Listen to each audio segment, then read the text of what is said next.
This is the concert Americans remember as the ultimate countercultural event. Woodstock, a 3-day concert full of peace and music, took place on August 15th through 18th in 1969.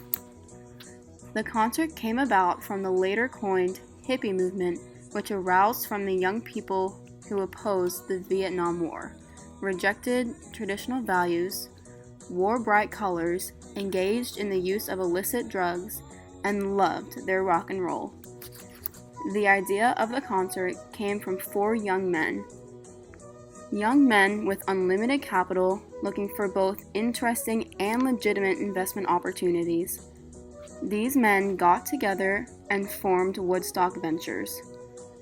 They discussed the idea of making a recording studio called Woodstock. This idea eventually evolved into an outdoor festival.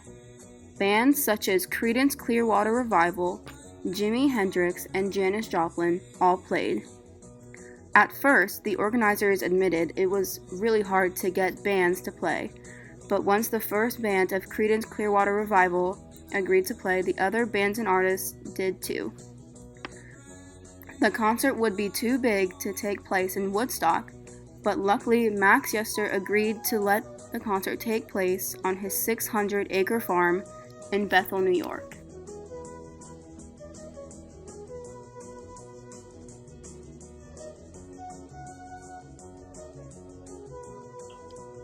The festival drew about 500,000 people and was headlined by now legendary acts such as Jimi Hendrix, The Who, Grateful Dead, Joe Cocker, Crosby, Stills and Nash, and Young, and of course, Janis Joplin.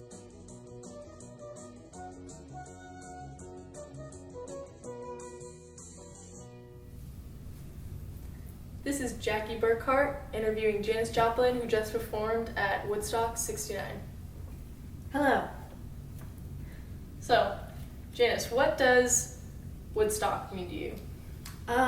It was really just peace, love, music, and we had a lot of fun. It was really fun performing. What was it like working with Jimi Hendrix? He's a very cool guy, obviously a legend. Can't wait to see what he does next.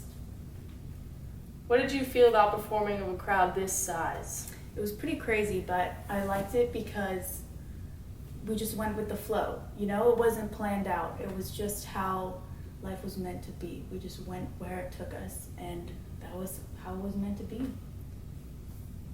So, what have you done for the anti-Vietnam War movement?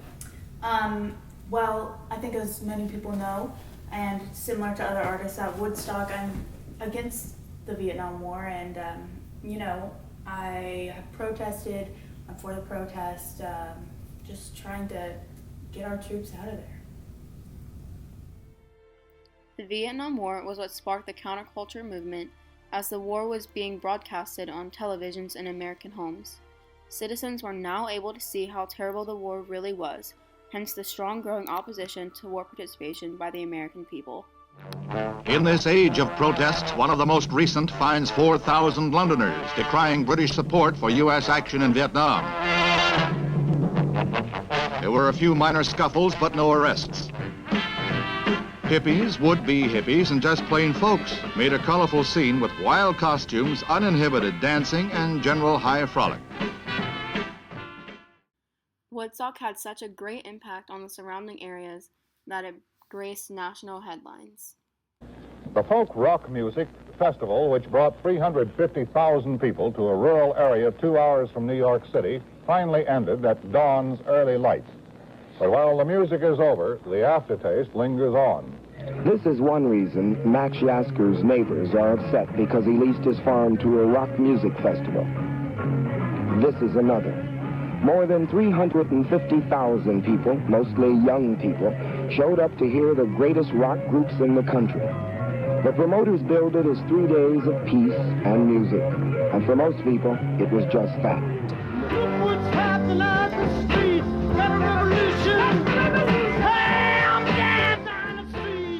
Woodstock was the event that defined a generation.